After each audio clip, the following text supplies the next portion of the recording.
जय गुरुदेव। जय गुरुदेव नाम प्रभु का पावन नाम। जय गुरुदेव। स्वामी जी महाराज सत्संग सुनाते हुए बताए, बाबा जय गुरुदेव ने प्रवचन सुनाते हुए कहे कि जब महात्माओं का सत्संग जारी होता है तो बहुत भावना वाले लोग इकट्ठा होते हैं। अपनी अपनी भावनाओं के अनुसार वे अपनी अपनी स्वार्थ सिद्ध के लिए देखते हैं कि यहाँ हमारा स्वार्थ पूरा हो जाएगा, तब तो थोड़ा ठहरते हैं। स्वार्थ सिद्ध पूरी हो गई तो चले गए, नहीं पूरी हुई तो चले गए। कई तरह की भावनाओं के लोग सत्संग में हाजिर होते हैं। परमार्थी लोग बहुत कम, जो परमार्थ के लिए, आत्म कल्याण के लिए, अपनी सूरत निवारण की इच्छा से आते हैं, ऐसे लोग बहुत कम होते हैं। इम्तिहान होता है यह, जो सत्संग होता है वहाँ कई तरह के लोग भर्ती किए जाते हैं। बहुत तरह के लोग आते हैं, वह भी एक तरह का इम्तिहान होता है। उसमें कौन फेल होगा कौन पास होगा, वह जब उनको मालूम रहता है कि कौन वचनों पर चलेगा, कौन सुनता है, कौन नहीं सुनता है, कौन उल्लंघन करता है, यह इम्तिहान है। इसमें उनका टाइम पास होता है। अंत में महापुरुष कोई ऐसा खेल खेल देते हैं, बस वहीं वापस हो जाते हैं। कितने लोग चले जाते हैं परमार्थ के लिए, बहुत कम लोग बचते हैं। ऐसे हैं लोग जहाँ परमार्थ का संदेश होता है और परमार्थ का ही रास्ता हो और परमार्थ की ही साधना कराई जा रही हो, वहाँ भी तरह तरह के लोग रहते हैं। बहुत कम अपने घर में जाने के लिए आते हैं, बाकी सब संसारी। लेकिन वह पड़े रहे, नए रहे, धीरे धीरे तो उनके स्वार्थ पूरे होंगे। धीरे धीरे जो जल्दबाजी करने से अपना ही नुकसान करते हैं, परमार्थ की धीरे धीरे इच्छा जाग जाती है तो कुछ संसार परमार्थ का पड़े, लेकिन इतनी जल्दबाजी में आते हैं कि जल्दी से हो ना हो, जल्दी से ले दे और भागे। ऐसे लोग कितने दिन के। अपने यहाँ बहुत लोग आए, ऐसे लोग आए कि उनके अलावा कोई भक्त दुनिया में होगा ही नहीं। वो ऐसे चले गए जैसे कि थे ही नहीं। कहने का मतलब यह है कि परमार्थी रुचि के, परमार्थी कम, संसारी ज्यादा। उनके अंदर और बाहर क्या है, उनकी भावनाओं में है संसार।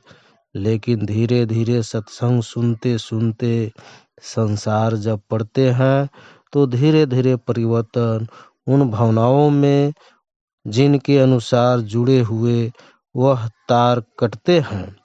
धीरे धीरे परमार्थ की इच्छा कभी होती है, कभी नहीं होती है, कभी होती है, कभी नहीं होती है। लेकिन लोग रहते हैं तो कुछ समय बाद परमार्थ में मिल जाते हैं। लगा रहना चाहिए सत्संग में। सत्संग में लगा रहेगा तो बहुत से लाभ फायदे होंगे।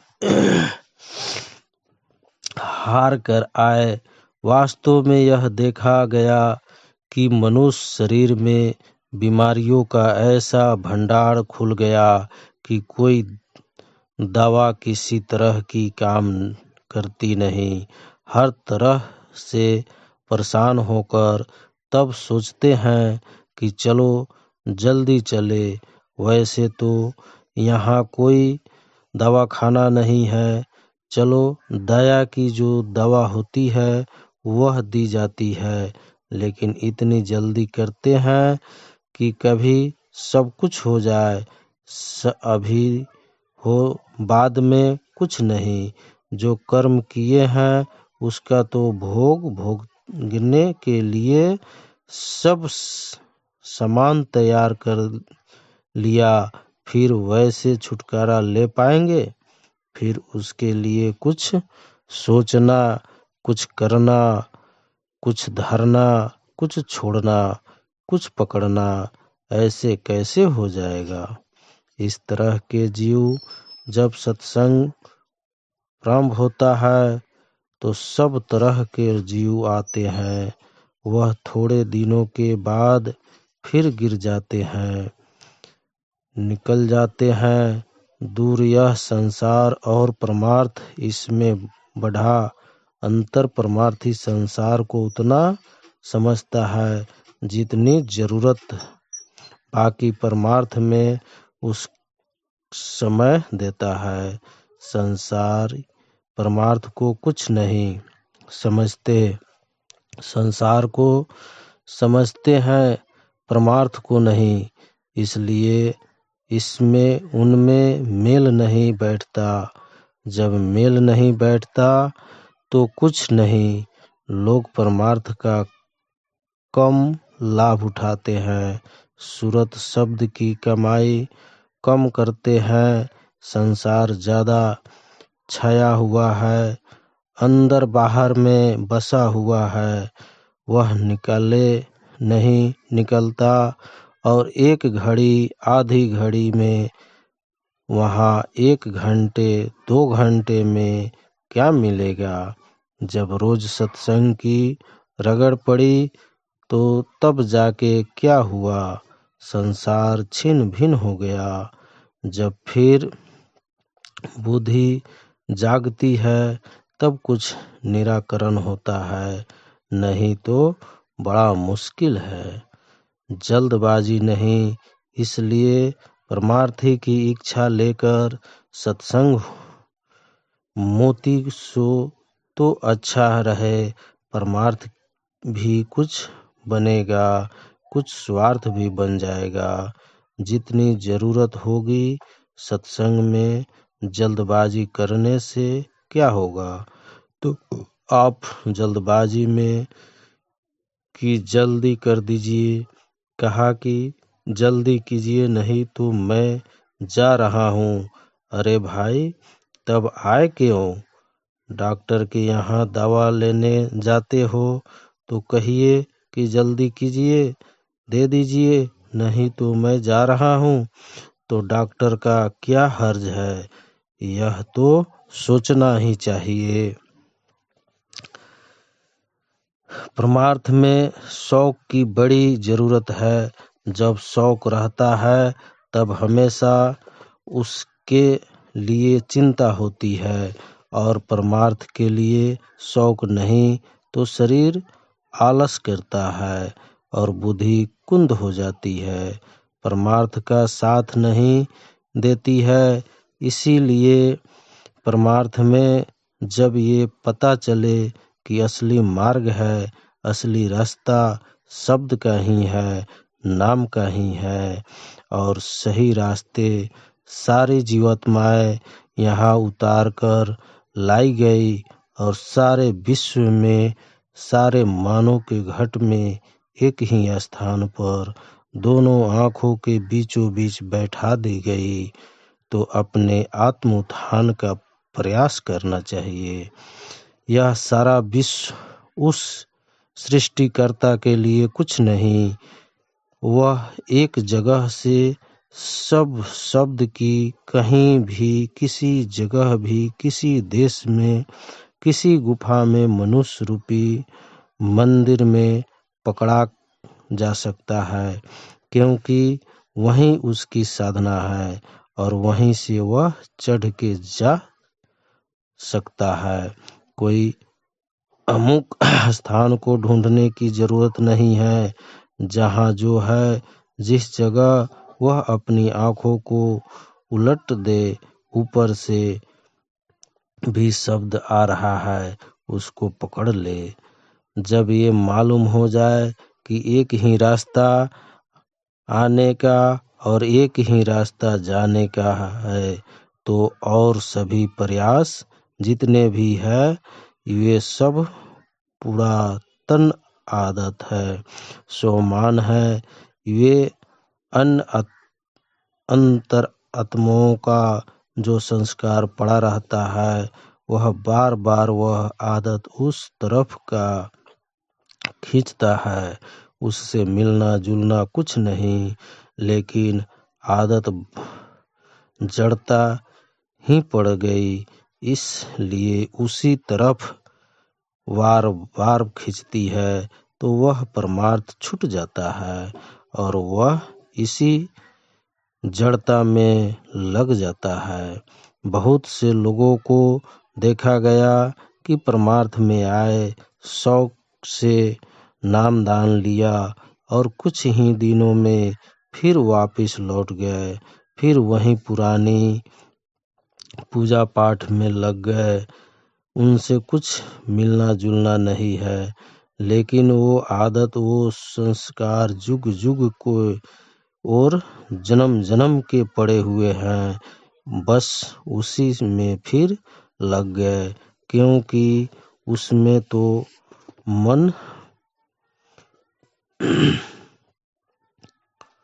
मरेगा, इंद्रियों के भोग विलास कम होंगे, इसमें मन नहीं मरता। मन भी और फैलता है, इंद्रिया और तमाम विषयों की तरह में लग जाती है।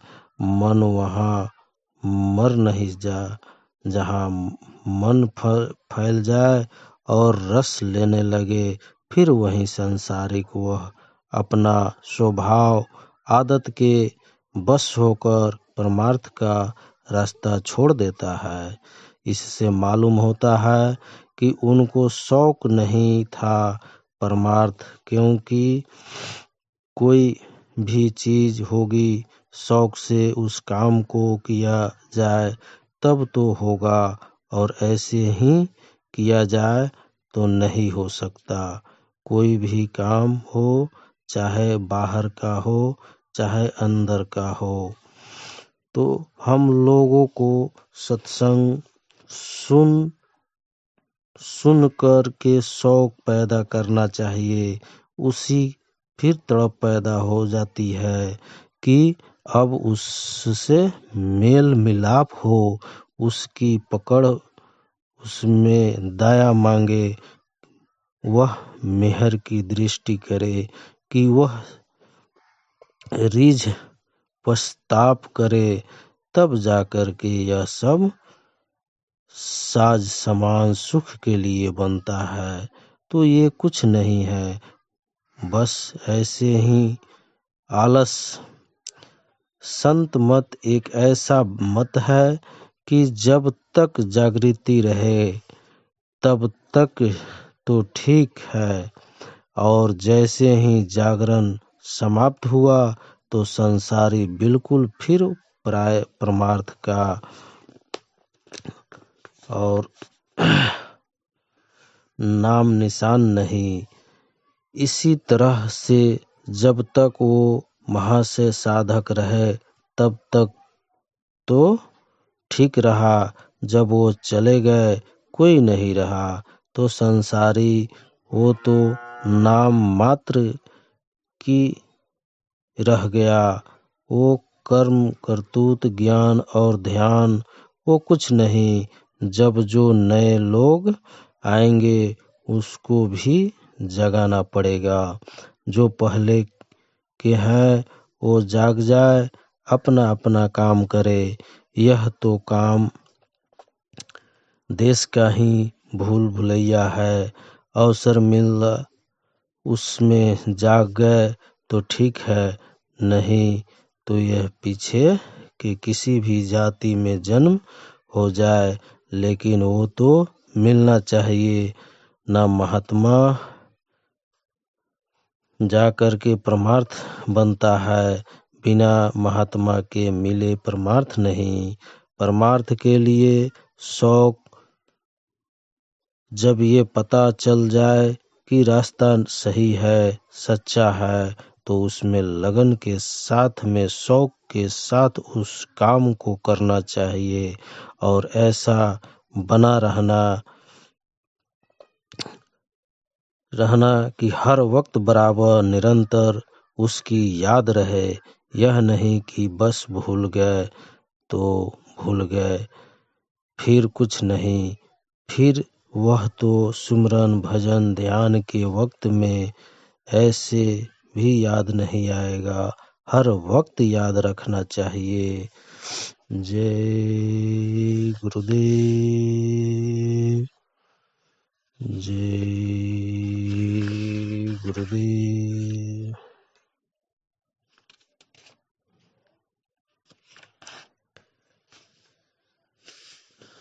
जय गुरुदेव।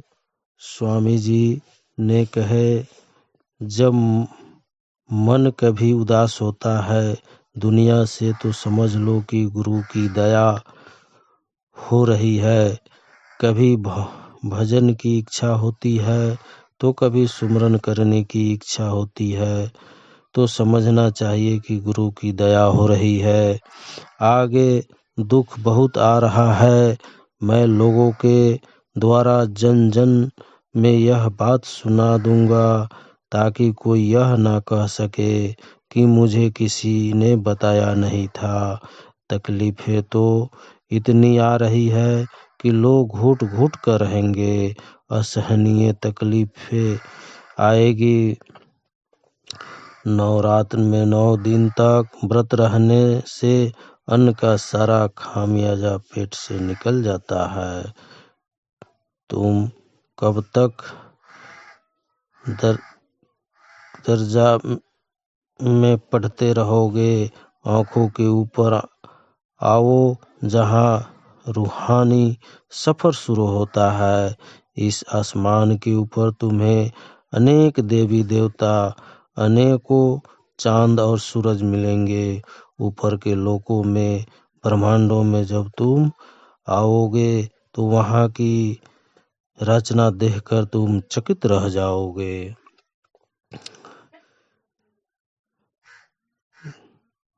समझौता ढंग प्रस्ताव अधिक खतरनाक है। भारत में विदेशी पूंजी निवेश अगर इन्हें नहीं रोका गया तो देश गुलाम हो जाएगा।